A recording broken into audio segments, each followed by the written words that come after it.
1100대 1. 이 숫자를 단순한 오디션 경쟁률이라고 생각했다면 오늘 이야기는 여기서 완전히 달라집니다. 불꽃야구 시즌2는 낭만이 아닙니다. 이건 철저한 승부입니다. 그리고 바로 그 승부의 중심에서 예상치 못한 이름 하나가 등장합니다. 오승환. 많은 사람들이 같은 질문을 던집니다. 오승환이 왜 여기서 나오냐고. 하지만 바로 그 질문 때문에 이 이야기는 시작됩니다. 김성근 감독의 야구는 늘 단순하지 않았습니다. 화려한 스타보다 구조를 먼저 보고 이름값보다 시스템을 먼저 세우는 방식. 그래서 이번 시즌2를 바라보는 핵심 질문은 하나입니다. 이 팀은 스타팀인가? 아니면 승리 구조를 가진 팀인가? 지금부터 이야기할 라인업은 단순한 예상 명단이 아닙니다. 각각의 선수는 한 가지 역할을 위해 존재합니다. 수비의 균형을 잡는 선수, 흐름을 끊는 투수, 위기를 막아내는 연결 카드, 그리고 마지막 순간을 지배하는 마무리까지. 이 조각들이 맞춰질 때 팀은 전혀 다른 모습이 됩니다. 특히 이번 시즌에서 가장 눈에 띄는 변화는 투수 구조입니다. 선발 하나에 의존하는 팀이 아니라 상황에 따라 흐름을 끊고 다시 이어붙이는 구조. 김성근 감독의 야구가 무서운 이유는 바로 여기에 있습니다. 상대가 타이밍을 잡는 순간, 전혀 그리고 다른 이 라인업의 중심에는 한 명이 상징적인 이름이 있습니다. 오승환. 단순한 마무리 투수가 아니라 팀 전체의 심리를 안정시키는 존재. 1점차 상황에서 마지막을 맡길 수 있는 투수가 있다는 것. 그 한 가지 사실만으로도 팀의 경기 운영은 완전히 달라집니다.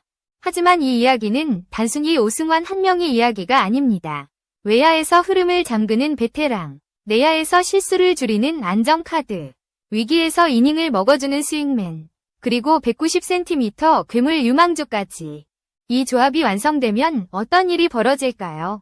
화려한 스타가 없어도 상대를 질리게 만드는 팀. 한 번 앞서가면 끝까지 물고 늘어지는 팀. 그리고 마지막 순간에는 반드시 경기를 닫아버리는 팀. 그래서 오늘 우리는 단순한 명단을 보는 것이 아닙니다. 김성근 감독이 만들 수 있는 가장 현실적인 불꽃야구 시즌2 미친 라인업을 하나씩 분석해보겠습니다. 그리고 이야기가 진행될수록 여러분도 느끼게 될 겁니다. 왜 이 팀이 생각보다 훨씬 무서운 팀이 될 수 있는지. 지금부터 순서대로 공개합니다. 김성근 감독이 선택할 수 있는 시즌2 라인업. 그리고 그 첫 번째 카드가 왜 이 선수인지. 이제 본격적으로 라인업의 구조를 살펴보겠습니다. 많은 사람들이 팀 전력을 이야기할 때 가장 먼저 떠올리는 것은 중심 타선입니다. 하지만 김성근 감독의 야구에서 출발점은 항상 다른 곳입니다. 바로 수비입니다. 특히 외야의 안정성은 투수진 전체의 흐름을 결정합니다. 그 중심에 놓일 수 있는 이름이 있습니다. 바로 김강민입니다. 많은 팬들이 이 이름을 들으면 가장 먼저 떠올리는 단어가 있습니다. 베테랑입니다. 그리고 동시에 또 하나의 질문이 따라옵니다. 나이입니다. 과연 지금도 경쟁력이 있는가? 하지만 이 질문을 조금 다르게 바꿔볼 필요가 있습니다. 중견수가 흔들리면 투수는 어떤 공을 던지게 될까요? 스트라이크를 자신 있게 던질 수 있을까요? 아니면 타구가 외야로 가는 순간을 두려워하게 될까요? 중견수는 단순히 공을 잡는 포지션이 아닙니다. 외야 전체의 균형을 조정하는 자리입니다. 타구 판단, 낙구 지점 예측, 좌우 외야수와의 커뮤니케이션, 그리고 중계 플레이까지. 이 모든 흐름의 중심이 바로 중견수입니다. 김강민의 진짜 가치는 화려한 다이빙 캐치에 있지 않습니다. 오히려 화면에 잘 보이지 않는 순간들에 있습니다. 타구가 떠오르는 순간 이미 첫 스텝이 시작되는 움직임. 낙구 지점을 정확하게 읽고 가장 짧은 루트로 들어가는 판단. 그리고 주자의 추가 진루를 막는 정확한 송구. 이런 장면들은 하이라이트로 남지 않는 경우가 많습니다. 하지만 경기 결과에는 분명히 영향을 남깁니다. 이 루타가 될 타구를 1루타로 막는 순간. 그 한 베이스 차이가 투수의 투구수를 줄입니다. 선발 투수는 한 이닝을 더 던질 수 있습니다. 그리고 그 한 이닝이 베테랑의 진짜 시험은 다른 순간에 시작됩니다. 출전 시간이 줄어들 때입니다. 매 경기 선발이 아니라 특정 상황에서만 투입되는 역할. 예를 들어 7회 이후 수비 안정카드로 들어오는 역할입니다. 많은 선수들이 이 역할을 받아들이기 어렵습니다. 하지만 김강민이 이 역할을 받아들인다면 상황은 완전히 달라집니다. 젊은 외야수들은 그의 움직임을 바로 옆에서 배우게 됩니다. 수비 위치를 어떻게 잡는지, 타구가 뜨는 순간 어떤 각도로 움직이는지, 중계 플레이에서 어떤 선택을 하는지 경험이 그대로 전달됩니다. 야구에서 수비는 체력보다 판단입니다. 그리고 판단은 경험에서 나옵니다. 김강민이 외야 중심을 잡는 순간 팀 전체의 수비 안정감은 크게 올라갑니다. 그래서 이 자리의 의미는 단순한 중견수 한 명이 아닙니다. 외야 전체의 균형입니다. 외야가 안정되면 투수는 더 공격적으로 스트라이크를 던질 수 있습니다. 그리고 투수가 스트라이크를 던지기 시작하는 순간 경기 흐름은 완전히 달라집니다. 강한 팀의 공통점이 있습니다. 화려한 장면보다 실수가 적다는 점입니다. 그리고 그 실수를 줄이는 시작점이 바로 외야 수비입니다. 김강민이 있는 외야는 화려하지 않을 수도 있습니다. 하지만 쉽게 흔들리지 않습니다. 그리고 이런 안정감이 쌓일 때 팀은 점점 단단해집니다. 그래서 시즌2 라인업을 이야기할 때 외야부터 보는 이유가 바로 여기에 있습니다. 공격보다 먼저 경기의 흐름을 지키는 구조. 김성근 감독의 야구는 늘 그 지점에서 시작됩니다. 이제 외야의 안정이 확보됐다면 다음으로 봐야 할 곳은 내야입니다. 야구에서 내야는 단순한 수비 라인이 아닙니다. 경기의 리듬을 결정하는 공간입니다. 특히 유격수와 코너 내야의 안정은 투수의 심리를 직접적으로 바꿉니다. 그리고 이 지점에서 가장 논쟁적인 이름이 등장합니다. 바로 이학주입니다. 많은 팬들이 이 이름을 들으면 서로 다른 기억을 떠올립니다. 어떤 사람에게는 재능 있는 유격수입니다. 하지만 어떤 사람에게는 기복기 있는 선수입니다. 그래서 질문이 따라옵니다. 왜 이학주인가? 답은 생각보다 단순합니다. 유격수는 단순히 공을 잡는 포지션이 아닙니다. 내야의 중심입니다. 투수 앞에서 벌어지는 대부분의 땅볼 상황을 처리하는 자리이기도 합니다. 유격수가 안정되면 투수는 스트라이크 존을 더 공격적으로 공략할 수 있습니다. 반대로 유격수가 흔들리면 투수는 자연스럽게 볼을 던지기 시작합니다. 그 순간 경기 흐름은 무너지기 시작합니다. 그래서 유격수를 평가할 때 가장 중요한 것은 화려한 장면이 아닙니다. 오히려 평범한 장면입니다. 평범한 땅볼을 몇 번 연속 안정적으로 처리할 수 있는가? 송구가 흔들렸을 때 다음 플레이를 어떻게 이어가는가? 실수가 나온 뒤에도 발이 멈추지 않고 다시 움직이는가? 이 부분이 진짜 기준입니다. 이학주의 가장 큰 장점은 분명한 재능입니다. 타구 반응 속도와 송구 능력, 그리고 타석에서의 기본적인 컨택 능력까지. 하지만 재능은 언제나 양날의 검입니다. 중요한 것은 한 번 잘하는 것이 아니라 계속 유지하는 것입니다. 그래서 이 선택은 무조건적인 신뢰가 아닙니다. 구조적인 설계에 가깝습니다. 수비를 중심으로 역할을 정리하고 타선에서는 부담을 최소화하는 방식입니다. 하위 타선에서 출발하고 수비에서 안정감을 먼저 확보하는 방식입니다. 성공 경험을 조금씩 쌓게 만드는 구조입니다. 만약 이학주가 이 역할을 받아들인다면 이야기는 완전히 달라집니다. 재능은 이미 존재합니다. 이제 필요한 것은 지속성입니다. 그리고 김성근 감독의 시스템은 바로 이 지점을 시험합니다. 유격수가 안정되면 내야 전체가 안정됩니다. 투수는 스트라이크를 더 던지게 됩니다. 볼넷이 줄어들고 경기 흐름은 정리됩니다. 이 연결 구조가 바로 유격수의 진짜 가치입니다. 하지만 내야의 안정은 유격수 한 명으로 완성되지 않습니다. 코너 내야도 함께 안정되어야 합니다. 그래서 등장하는 또 하나의 이름이 있습니다. 이원석입니다. 많은 사람들이 팀 전력을 이야기할 때 중심 타자의 장타력을 먼저 생각합니다. 하지만 시즌 같은 긴 흐름에서는 다른 능력이 더 중요해집니다. 바로 실수를 줄이는 능력입니다. 1루와 3루는 생각보다 많은 상황이 발생하는 자리입니다. 강한 타구, 번트 수비, 원바운드 송구 처리, 주자 견제 상황까지 이 작은 장면들이 경기 흐름을 바꿉니다. 특히 코너 내야에서 발생하는 실수 하나는 바로 실점으로 이어질 가능성이 높습니다. 이원석의 가장 큰 가치는 화려한 홈런이 아닙니다. 안정적인 플레이입니다. 1루에서는 어려운 송구를 안정적으로 잡아내는 포구 능력, 3루에서는 빠른 타구에 대한 첫 스텝과 균형 잡힌 송구, 이런 디테일들이 경기를 살립니다. 타석에서도 마찬가지입니다. 무리하게 큰 스윙을 하지 않는 선택, 스트라이크 이후에도 스윙이 급해지지 않는 침착함, 주자가 있을 때 필요한 방향으로 타구를 보내는 능력, 이런 플레이는 기록보다 흐름을 만듭니다. 젊은 타자들이 조급해질 때 한 타석을 길게 끌어주며 투수의 리듬을 끊는 역할, 이런 타석이 한 번 나오면 경기 전체의 분위기가 달라집니다. 그래서 이원석의 역할은 중심 타선의 폭발이 아니라 중심 타선의 균형입니다.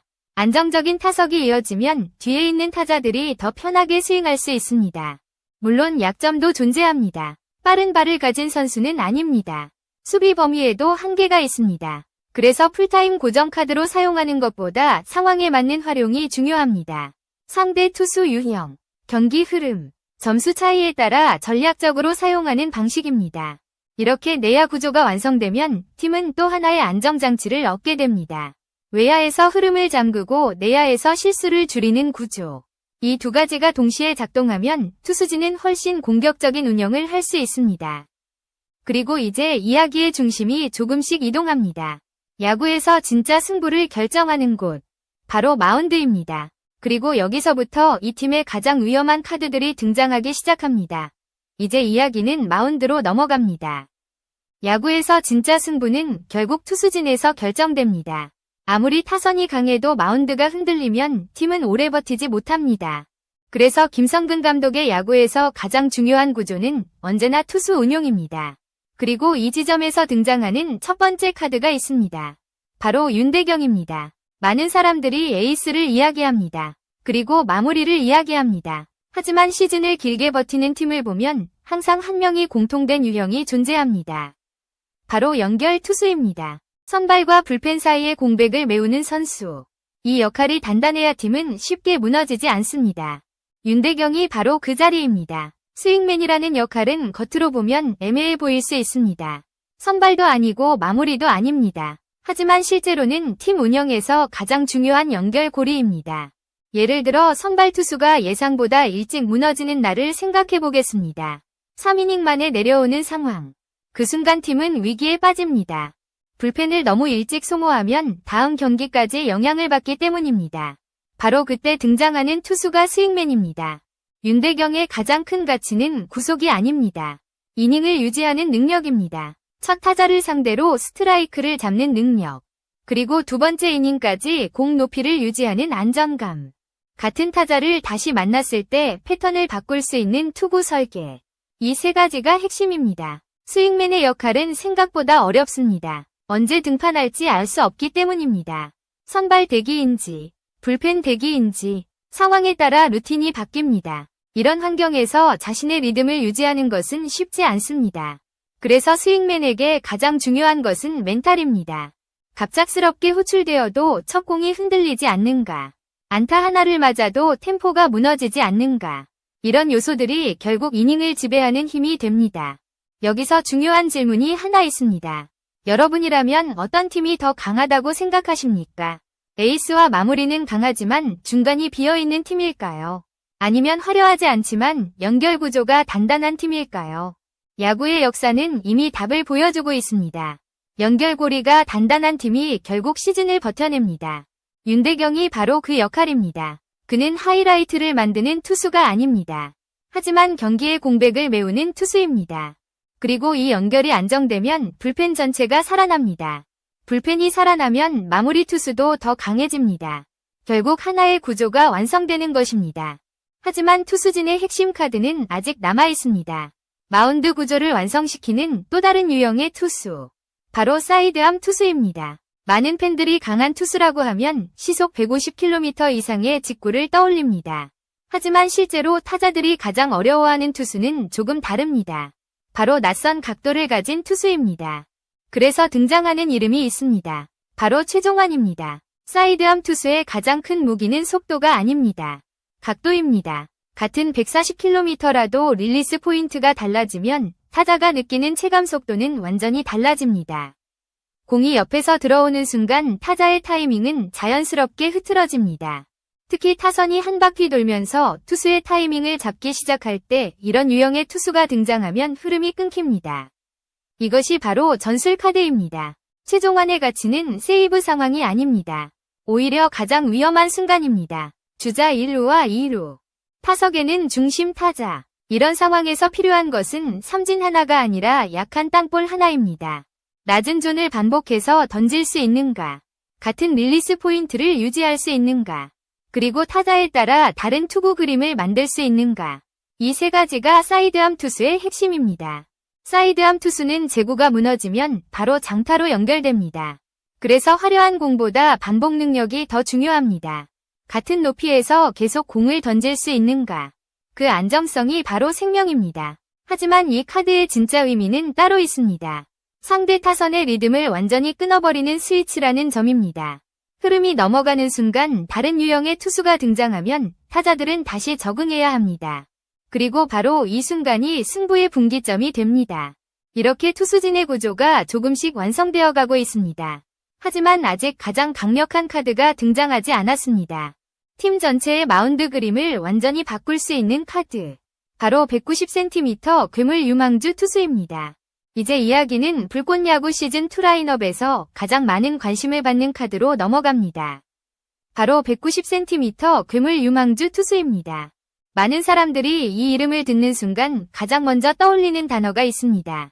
가능성입니다. 키가 큰 투수는 언제나 팬들의 기대를 모읍니다.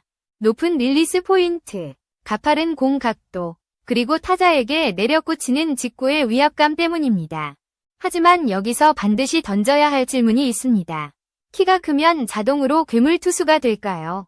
대답은 아닙니다. 190cm라는 신체 조건은 장점이 될 수도 있지만 동시에 어려운 과제가 되기도 합니다. 릴리스 포인트가 흔들리면 공 높이가 불안정해지고 밸런스가 무너지면 제구가 급격하게 흔들리기 때문입니다.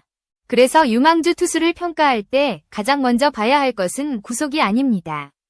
반복입니다. 같은 높이에서 계속 공이 나오는가, 투구 폼이 이닝이 지나도 유지되는가, 위기 상황에서도 팔스윙이 커지지 않는가. 이 세 가지가 바로 성장 가능성을 판단하는 기준입니다. 유망주에게 가장 큰 압박은 기대입니다. 주변에서는 늘 같은 말을 합니다. 조건이 좋다, 잠재력이 크다, 미래가 기대된다. 하지만 이런 말들이 쌓이면 선수에게는 부담이 됩니다. 그래서 많은 유망주들이 초반에 무리하게 힘으로 승부하려고 합니다. 그 순간 폼이 무너지고 제구가 흔들립니다. 바로 이 지점에서 김성근 감독의 야구가 시험대에 오릅니다. 김성근 야구는 단순히 강한 훈련으로 유명한 것이 아닙니다. 반복을 통해 폼을 안정시키는 시스템이 핵심입니다. 같은 동작을 수백 번 반복하고 같은 상황을 계속 경험하게 만들며 몸의 투구 리듬을 기억시키는 방식입니다. 이 유망주가 성공하려면 단순히 빠른 공을 던지는 투수가 아니라 스트라이크를 설계하는 투수가 되어야 합니다. 타자에게 공을 던지는 것이 아니라 타자를 움직이게 만드는 투구를 해야 합니다. 공 하나로 승부하는 것이 아니라 3개의 공으로 타자를 끌어들이는 방식입니다. 여기서 또 하나의 전략적인 질문이 등장합니다. 이 선수를 어떻게 활용해야 할까요? 선발 투수로 길게 키워야 할까요? 아니면 짧은 이닝에서 강하게 던지게 해야 할까요? 현실적인 선택은 후자에 가깝습니다. 처음부터 긴 이닝을 맡기기보다 2이닝에서 3이닝 정도의 짧은 구간에서 경험을 쌓게 하는 방식입니다. 짧은 이닝에서는 힘있는 공을 유지하기 쉽고 성공 경험을 빠르게 쌓을 수 있기 때문입니다. 이렇게 한 가지 결정구가 완성되면 그 다음에 이닝을 늘려가는 방식이 훨씬 안정적입니다. 이것은 도박이 아니라 설계입니다. 유망주를 보호하면서 동시에 성장시키는 방법입니다. 그래서 이 투수의 순위가 높은 이유는 단순한 기대 때문이 아닙니다. 위험과 잠재력이 동시에 존재하기 때문입니다. 아직 완성된 투수는 아닙니다. 하지만 완성되는 순간 팀 전체의 마운드 그림이 완전히 달라질 수 있습니다. 상대 타자 입장에서 생각해 보겠습니다. 경기 중반까지 안정적인 투수들이 흐름을 유지합니다. 그리고 갑자기 등장하는 190cm 장신 투수. 공 각도가 완전히 달라집니다. 타자들은 다시 타이밍을 맞춰야 합니다. 바로 이 순간이 경기의 균형을 흔드는 순간입니다. 이렇게 투수진의 구조는 점점 더 완성되어 갑니다. 스윙맨이 연결을 만들고 사이드암 투수가 흐름을 끊고 유망주 투수가 새로운 변수를 만들어냅니다. 하지만 아직 마지막 카드가 남아 있습니다. 이 팀의 구조를 완성하는 가장 중요한 자리입니다. 바로 마무리 투수입니다. 그리고 그 이름이 등장하는 순간 많은 사람들이 같은 질문을 던집니다. 바로 오승환이 왜 여기서 나오냐고. 마지막 단계로 넘어갑니다. 이 팀이 진짜 강한 팀이 될 수 있는 이유. 그리고 왜 오승환이 이 라인업의 1위 카드인지. 이제 마지막 이야기로 이어집니다. 이제 마지막 이야기입니다. 이 라인업의 마지막 카드, 그리고 동시에 가장 중요한 카드입니다. 바로 오승환입니다. 많은 사람들이 처음 이 이름을 듣는 순간 같은 질문을 던집니다. 오승환이 왜 여기서 나오냐고. 하지만 바로 그 질문 때문에 이 자리가 1위입니다. 야구에서 마무리 투수의 가치는 단순한 기록이 아닙니다. 세이브 숫자만으로 설명할 수 있는 자리가 아닙니다. 진짜 가치는 팀 전체의 심리에 있습니다. 한 점 차로 앞서 있는 경기. 8회가 끝나고 마지막 이닝이 시작됩니다. 그 순간 선발 투수와 불펜 투수들은 같은 생각을 합니다. 이 경기를 지킬 수 있을까? 바로 이 질문에 대한 답이 마무리 투수입니다. 마무리가 확실한 팀은 다릅니다. 투수들은 스트라이크를 더 과감하게 던집니다. 야수들은 수비에서 더 침착해집니다. 한 점을 지키는 상황에서 팀 전체의 움직임이 달라집니다. 오승환의 진짜 무기는 구속이 아닙니다. 루틴입니다. 어떤 상황에서도 표정이 크게 변하지 않는 집중력. 출루를 허용해도 템포가 무너지지 않는 투구 리듬.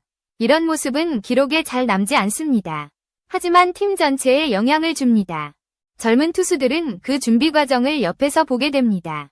언제 몸을 푸는지, 어떤 방식으로 경기를 준비하는지, 그리고 마운드에 올라가면 어떻게 마음을 유지하는지, 이런 것들이 그대로 전달됩니다.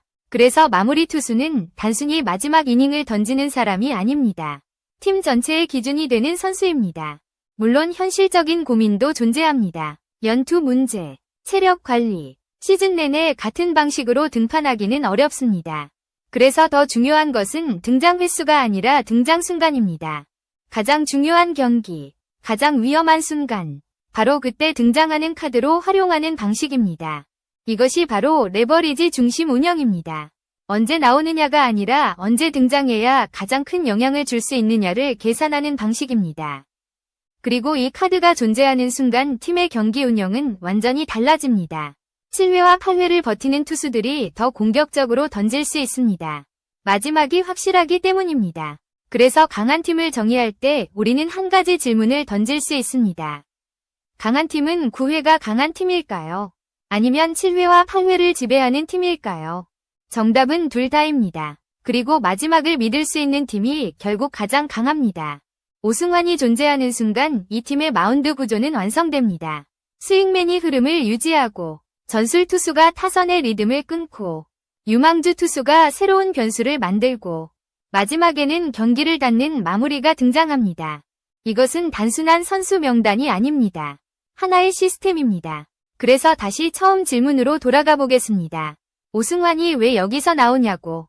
그 이유는 단순합니다. 이 라인업의 마지막 퍼즐이기 때문입니다. 여러분은 어떻게 생각하십니까? 이 라인업이 과연 현실적인 시나리오일까요? 아니면 또 다른 변수가 등장할까요? 여러분이 생각하는 시즌2의 핵심 선수는 누구입니까? 그리고 김성근 감독이라면 이 라인업에서 누구를 가장 먼저 선택할까요? 댓글로 여러분의 분석을 남겨주십시오. 여러분의 의견이 다음 이야기를 만들어갑니다. 구독과 좋아요는 더 깊은 분석을 이어가는 힘이 됩니다. 다음 이야기에서는 더 흥미로운 전략과 선수 이야기를 들고 돌아오겠습니다.